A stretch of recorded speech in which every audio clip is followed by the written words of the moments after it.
মৰমে আৰু আমি প্ৰথমতে ফেচবুকত লগ পাইছিলোঁ। প্ৰেম বস্তুটো এনেকুৱা ভাষাৰেতো বুজাব নোৱাৰি, অনুভৱে কৰিব পাৰি।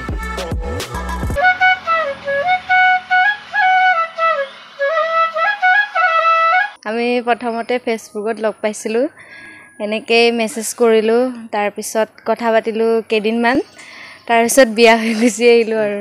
এনেকৈতো নাই হোৱা, অকল একবাৰেই লগ পাইছিলোঁ, তাৰপিছত তাৰ পাছত আৰু কেইদিনমান থাকি বিয়া হ'লোঁ আৰু।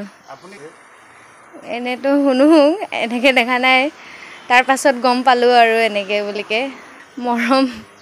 মৰমে আৰু ভাল মানে মনটো ভাল হ'লে হ'ল। এনেকৈ তাৰ মানে এনেকৈ চাই অহা নাই আৰু যে তাৰ এনেকৈ খোজকাঢ়িব নোৱাৰে বা কিবা এনেকৈ বুলি মই একো ভাবাই নাই মানে। মৰমটো থাকিলেই হ'ল। মই যিমানখিনি পাৰোঁ এইবিলাক কৰি দিওঁ। মাও হেল্প কৰে, তাই নিজে, ময়ো বনাই দিওঁ যোনটো পাৰোঁ।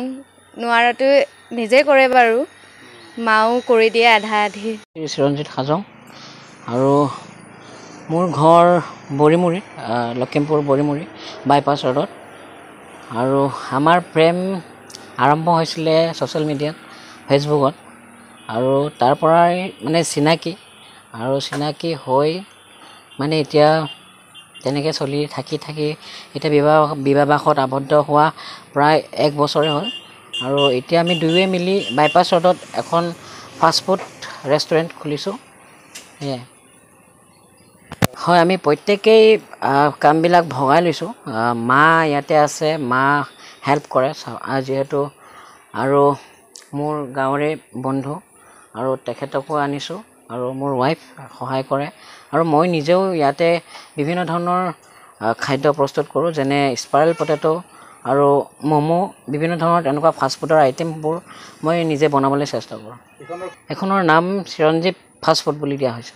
হয়, মানে কথাটো এনেকুৱা, যেতিয়া মানে ডাঙৰ হৈ আহিছোঁ তেতিয়া বুজিব পাৰিছোঁ, যিহেতু মই ফিজিকেলি হেণ্ডিকেপ, আৰু নিজে মানে আগতে ভাবিছিলোঁ যে কিবা এটা কৰিম, মা দেউতা থকালৈকেতো বিন্দাছ খাম, বিন্দাছ হৈ থাকিব পাৰিম, কিন্তু মা দেউতা যদি নাথাকে মই কেনেধৰণে নিজৰ ভৰিত নিজে থিয় হ'ব পাৰিম। তো সেই ভাবি মানে অ'পেনিং কৰিলোঁ ৰেষ্টুৰেণ্টখন, আৰু এতিয়া বৰ্তমান তেনেকৈ চলি আছে। যিহেতু মা পাপা নাথাকিলে মই কেনেকৈ চলিম, কি কৰিম, জীৱনটো এতিয়াতো মোৰ অকল নিজৰে নহয়, তো যিহেতু মোৰ এতিয়া ৱাইফো আছে মোৰ লগত, তো তেখেতৰো কথা ভাবি, ময়ো নিজৰ কথা ভাবি আমি মানে আৰম্ভ কৰিলোঁ। তাই বহুতখিনি হেল্প কৰে, ক'ৰবাত যাবলৈ বা সিফালৰ পৰা সিফালে এনেকৈ লৈ যোৱাত সুবিধা হয়, হেল্প কৰে। প্ৰেম বস্তুটো এনেকুৱা ভাষাৰেতো বুজাব নোৱাৰি, অনুভৱে কৰিব পাৰি। আৰু প্ৰেম মানে হৈছে বিশ্বাস। সেইটোৱে সিটোক যদি আমি বিশ্বাসে নকৰোঁ, আমি বুজিবলৈ চেষ্টাই নকৰোঁ, তেন্তে কোনো প্ৰেম সফল নহ'বই। আৰু সেয়ে বিশ্বাস থাকিব লাগে প্ৰেমত, আৰু যে অকল মানে মানুহজনীক বা মানুহজনক পাবৰ কাৰণে ভাল পাব পাৰি সেইটো নহয়, কেতিয়াবা প্ৰেমৰ বিফলতাও আহিব, সফলতাও হ'ব। তো মোৰ ভাগ্যত ভগৱানে লিখি দিছে তাইক, তো মোৰ নিজৰ হৈ গ'ল মানে এতিয়া বৰ্তমান। তো তাইক পাইছোঁ ভগৱানৰ ইচ্ছাত, মই সেই বুলি ভাবোঁ।